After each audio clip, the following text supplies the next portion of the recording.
Hi students, today our topic is determination of the specific heat of the solid material. So for this purpose, we are taking the calorimeter. So this calorimeter is nothing but which is used to measure the specific heat of the substances. It is one of the device. It's in this calorimeter is nothing but it's contained one of the copper vessel. This copper vessel we are arranging in a wooden box. Between copper vessel and wooden box, we filled with a cotton to avoid the loss of heat with surroundings. At the same time, this calorimeter contain one lid. This lid having a two holes. Passing through one hole, we arrange the stirrer. Passing through the another hole, we arrange the thermometer to measure the temperature. The stirrer for the purpose of mix the mixture or solutions. So for example, the calorimeter is like this. This is the stirrer lid. This is the copper vessel. It is arranged in a wooden box. This lid contains the two holes. One is stirrer, passing through the one stirrer we are arranging. Another the hole we are arranging the thermometer. Now in this calorimeter we are taking the water up to 1/3 of the calorimeter. Before adding the water, we measure the mass of the empty calorimeter along with stirrer and lid. The mass of calorimeter is taken as M1. Now when we add the water to this calorimeter, then mass of calorimeter plus water we are taking as a M2. From this mass of water, MW can be written as M2 minus M1. Mass of water is taken as a MW is equal to how much? M2 minus M1. At the same time, we note that specific heat of calorimeter, specific heat of material of the calorimeter is nothing but we are taking as a SC.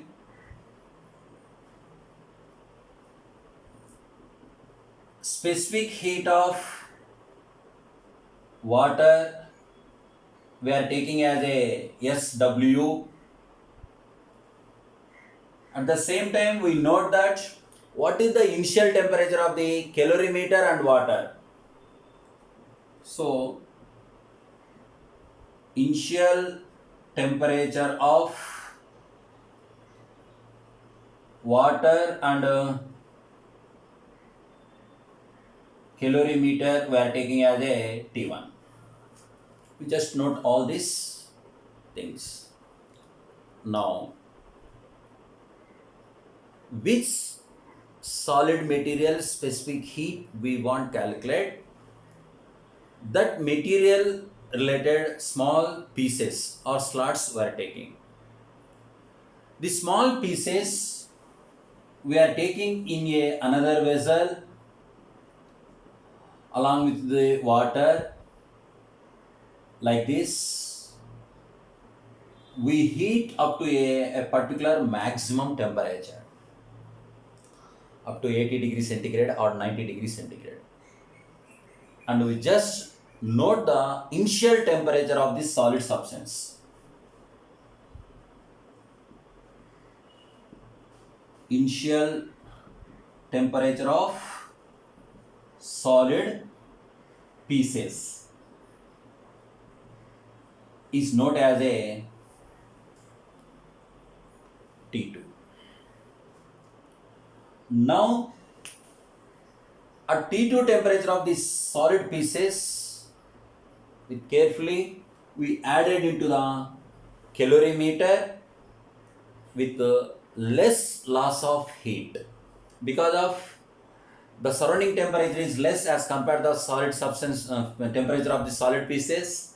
So with less loss of heat, we just added into the calorimeter and we stir it and find the final temperature of the solid pieces, water and calorimeter.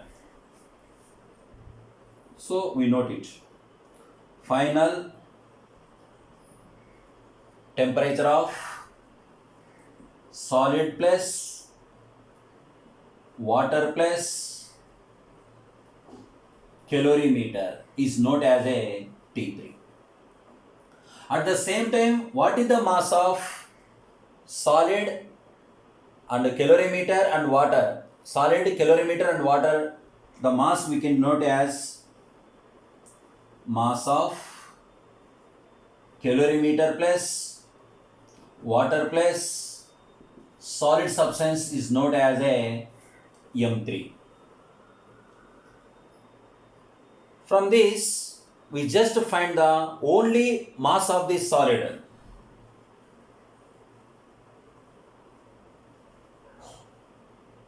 How much? M3 minus M2.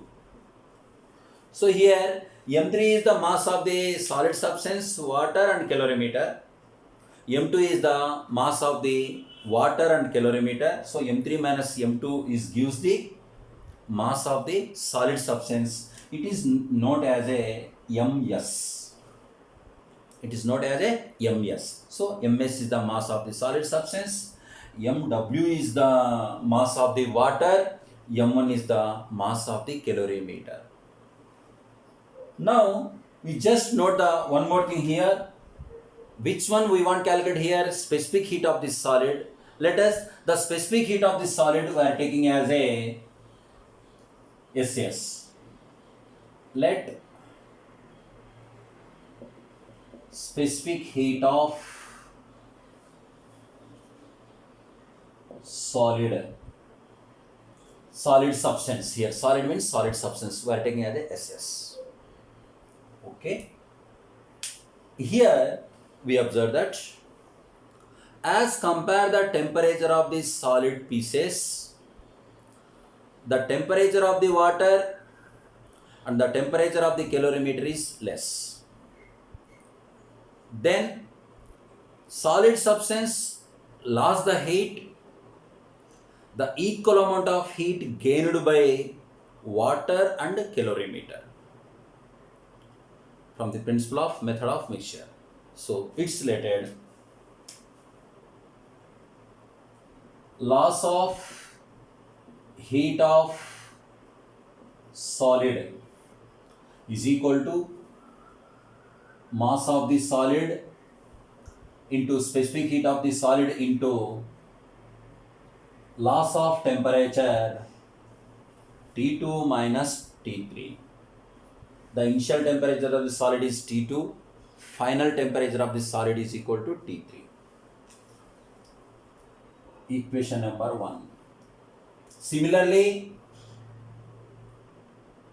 gain of heat of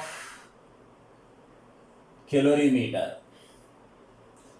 The mass of the calorimeter M1, specific heat of SC, and initial temperature T1, final temperature T3. Here T3 is greater than T1, that's why T3 minus T1, equation number 2. So the gain of heat of water, the mass of water is equal to MW, specific heat of water SW. Here also the initial temperature of the water is equal to T1, final temperature of the water is equal to T3. So T3 minus T1, equation number 4. Equation number 3. So the solid substance lost the heat, the equal amount of heat gained by calorimeter and water. From the principle of method of mixture, we can written as equation 1 is equal to equation 2 plus 3. It means Ms Ss into T2 minus T3 is equal to M1 Sc into T3 minus T1 plus MW SW into T3 minus T1. From this, Ms Ss into T2 minus T3 is equal to, here T3 minus T1 common is there. So, M1 Sc plus MW SW into T3 minus T1. Finally, the specific heat of the solid material SS can be written as M1 Sc plus MW SW into T3 minus T1 by Ms of T2 minus T3. This is the specific heat of the solid material by using this activity. This M1 is the mass of the empty calorimeter. Sc is the specific heat of the material of the calorimeter. MW is the mass of the water in the calorimeter. SW is the specific heat of the calorimeter, specific heat of the water. T3 minus T1, nothing but T3 is the final temperature of the entire mixture. T1 is the temperature of the initial temperature of the water and the calorimeter. T2 is the initial temperature of the solid substance. Ms is the mass of the solid substance. This is the expression for specific heat of the solid substance. Okay. In next class, we are going to discuss about the different concepts related to heat processes. We will discuss in next class. Thank you.